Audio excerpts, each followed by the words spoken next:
Hello guys, स्वागत है आपका आप ही के अपने चैनल बी और उदय क्लासेस पे। दोस्तों, आज के इस वीडियो के अंदर हम लोग क्लास 10th हिंदी के बहुत ही इंपॉर्टेंट सब्जेक्टिव क्वेश्चन को करेंगे, यानी कि लघु उत्तरीय प्रश्न को करेंगे। और ये जो लघु उत्तरीय प्रश्न होगा ये 2 नंबर के अंदर आपके एग्जाम में पूछा जा सकता है।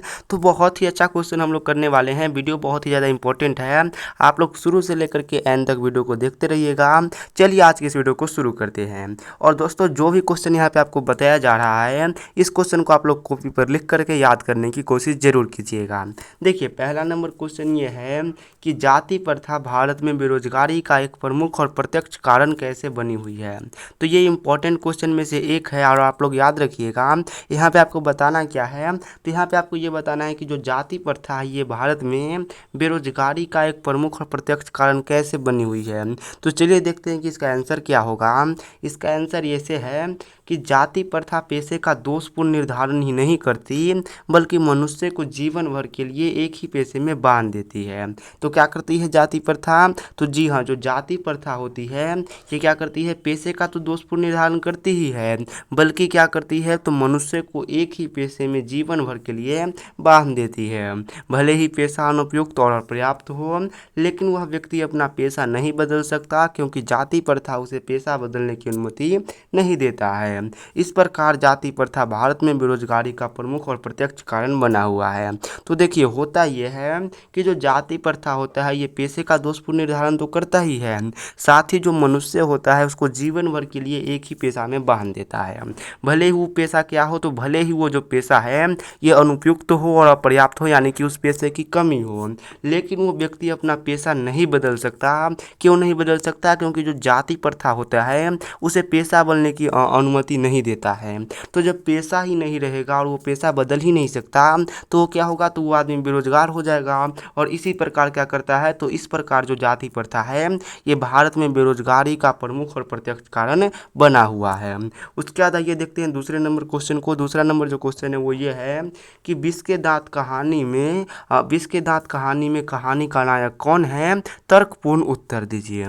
तो देखिए, यहाँ पे आपको ये बताना है कि विष के दांत जो कहानी है, इस कहानी में कहानी का नायक यानी कि कहानी का हीरो कौन है, और आपको तर्कपूर्ण तरीके से बताना है। तो इसका आंसर ऐसे होगा कि नायक वह होता है जो कहानी को उसके उद्देश्य तक पहुंचाता है। विष के दांत कहानी का नायक मदन है। मदन ने ही खोखा यानी कि कासू के विष के दांत तोड़े, एवं तब उसे अमीरों की अमीरी की भी परवाह नहीं था। तो देखिए, नायक यानी कि हीरो कौन होता है, तो हीरो वो होता है जो कहानी को उसके उद्देश्य तक पहुंचाता है। और विष के दांत जो कहानी है इसके नायक कौन है, तो इसका जो नायक है वो है अपना मदन। क्यों? क्योंकि मदन ने ही खोखा का 2 दांत तोड़ दिया था जो विष का दांत था। ठीक है, और जब उसने दांत तोड़ा था तब उसे ये भी पता नहीं था कि अमीरी का क्या होता है, अमीरी का अमीरियत। ठीक है, वो अमीरी गरीब कुछ नहीं सोचा, बस 2 दांत तोड़ दिया तो तोड़ दिया। तो ऐसा होता है हीरो, और मदन ही हीरो था। उसका जो अगला क्वेश्चन है वो ये है कि खोखा किन मामलों में अपवाद था, और ये इंपॉर्टेंट क्वेश्चन में से एक है। तो आप लोग याद रखिएगा कि खोखा का जन्म 5 लड़कियों के बाद हुआ। खोखा सेन दंपति के बुढ़ापे का सहारा था। खोखा जीवन के नियम का अपवाद था, इसलिए यह अस्वाभाविक नहीं था कि वह घर के नियमों का भी अपवाद था। सेन साहब की कड़ी नियम भी सिर्फ 5 लड़कियों के हाथ के लिए ही थे। खोखा तो यहाँ भी अपवाद था। तो देखिए, खोखा जो था ये क्या था, तो ये इसका जन्म जो था ये 5 लड़कियों के बाद हुआ था। ठीक है, और खोखा क्या था, तो सेन दंपति यानी कि जो सेन साहब की पत्नी और सेन साहब थे उनके बुढ़ापे का सहारा था खोखा। खोखा जीवन के नियम का अपवाद था, और इसलिए यह अस्वाभाविक नहीं था कि वह घर के नियमों का भी अपवाद था। तो खोखा कहाँ कहाँ का अपवाद था, तो ये क्या था, ये जीवन के नियम का अपवाद था और घर के नियम दोनों का अपवाद खोखा ही था। ठीक है, उसके बाद सेन साहब की कड़ी नियम क्या थी, तो सिर्फ और सिर्फ 5 लड़कियों के लिए बनी थी। और सेन साहब की जो कड़ी नियम थी ये खोखा पर भी यहाँ पे भी अब बात था। मतलब सेन साहब की जो कड़ी नियम थी ये खोखा पे भी लागू नहीं होता था, ये सिर्फ और सिर्फ 5 लड़कियों पे ही लागू होता था। तो इस प्रकार आपने देखा कि खोखा किन किन मामलों में अब बात था। उसके बाद देखिए अगला क्वेश्चन जो 4 नंबर क्वेश्चन है वो ये है कि सच्चे भारत का दर्शन कहाँ हो सकते हैं। और ये भी इंपॉर्टेंट क्वेश्चन में से एक है, तो आप लोग याद रखिएगा। इसका आंसर ऐसे है कि मैक्स मुलर ने भारत से हम क्या सीखे पाठ में बताया है कि सच्चे भारत की दर्शन गांव में ही हो सकते हैं, क्योंकि भारत गांव का देश है जो गांव में ही बसता है यानी कि निवास करता है। तो देखिए मैक्स मुलर जी ने हमें ये बताया है कि जो सच्चे भारत की दर्शन है ये आपको कहाँ हो सकती है, गांव में ही हो सकती है। क्यों हो सकती है, क्योंकि जो भारत देश है ये गांव का ही देश है और ये कहाँ बसता है, तो गांव में ही बसता है। इसलिए अगर आपको सच्चे भारत की दर्शन करना है तो गांव जाइए, वहीं पे दर्शन होगा। उसके बाद जो अगला क्वेश्चन है वो ये है कि बुढ़ापे का प्रश्न नाखून क्यों बढ़ते हैं का प्रश्न लेखक के सामने कैसे उपस्थित हुआ। तो ये भी इम्पोर्टेंट क्वेश्चन है, ठीक है। और आप लोग याद रखिए कि नाखून क्यों बढ़ते हैं, ये जो क्वेश्चन है ये लेखक के सामने कैसे आया। तो इसका आंसर ऐसे है कि लेखक से उसकी छोटी लड़की ने यह प्रश्न पूछा कि मनुष्य के नाखून क्यों बढ़ते हैं। तब लेखक के पास इस प्रश्न का कोई उत्तर नहीं था, लेकिन यह प्रश्न लेखक के समझ हाजिर हो गया। लेखक ने इसी प्रश्न के उत्तर की तलाश में इस निबंध की रचना की। तो देखिए एक पाठ है नाखून क्यों बढ़ते हैं, और ये जो क्वेश्चन है कि नाखून क्यों बढ़ता है ये लेखक के सामने आया कैसे। तो एक दिन क्या हुआ कि लेखक की जो छोटी लड़की थी उसने यह प्रश्न पूछा कि पापा मनुष्य के जो नाखून है ये क्यों बढ़ते हैं। तब जो लेखक था उसके पास इस प्रश्न का कोई भी जवाब नहीं था, लेकिन लेखक के सामने यह प्रश्न क्या हुआ, हाजिर हो गया कि हाँ ये तो बात है कि नाखून क्यों बढ़ते हैं। अब लेखक इस प्रश्न का उत्तर ढूंढने लगा और इसी प्रश्न के उत्तर की तलाश में उसने एक निबंध ही लिख दिया कि नाखून क्यों बढ़ते हैं। तो आपको समझ में आ गया कि नाखून क्यों बढ़ते हैं, ये प्रश्न कैसे आया सामने। उसके बाद देखिए अगला जो क्वेश्चन है वो ये है कि देवनागरी लिपि में कौन कौन सी भाषाएं लिखी जाती है। तो ये तो बहुत ही आसान क्वेश्चन है और इसका आंसर आप लोग याद रखिएगा कि देवनागरी लिपि में हिंदी व हिंदी के विविध बोलियां लिखी जाती है।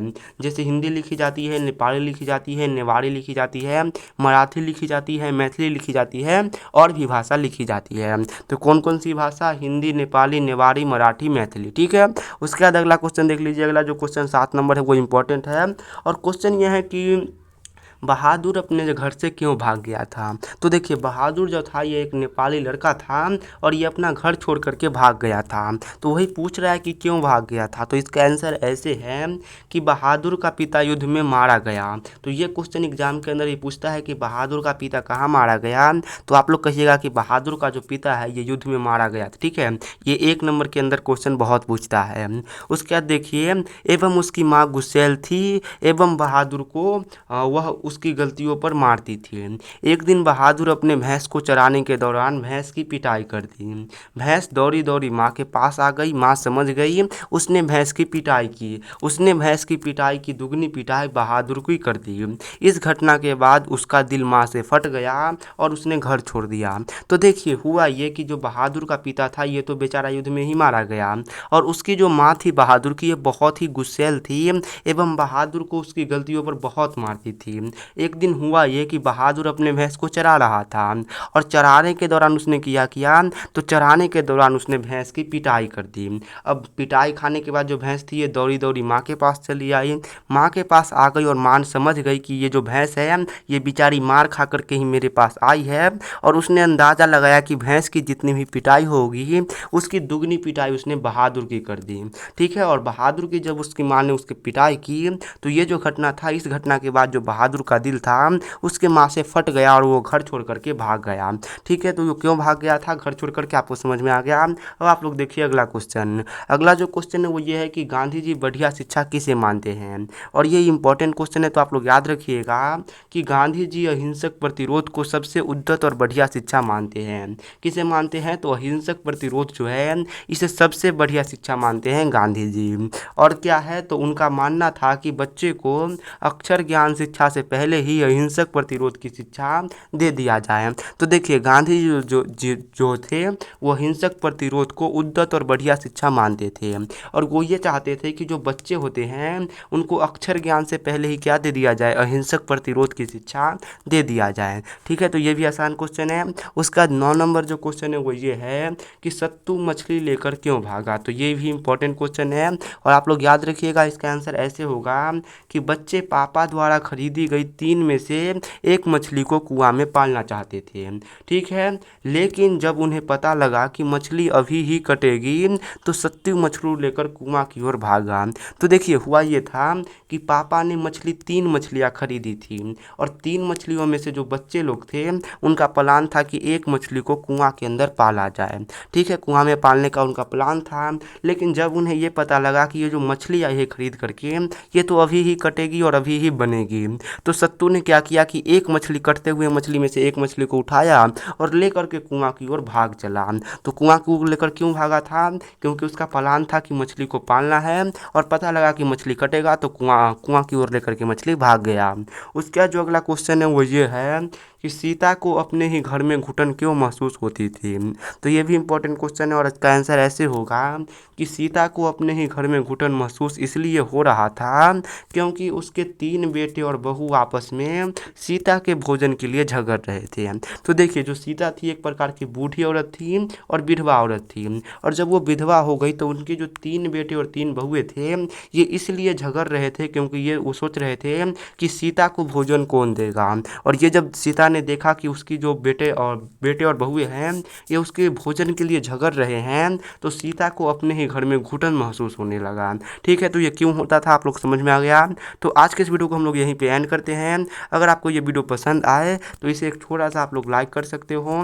ठीक है, और चैनल को सब्सक्राइब कर लो और अपने दोस्तों के साथ इसे शेयर कर दो। मिलते हैं नेक्स्ट वीडियो के लिए, बाय बाय।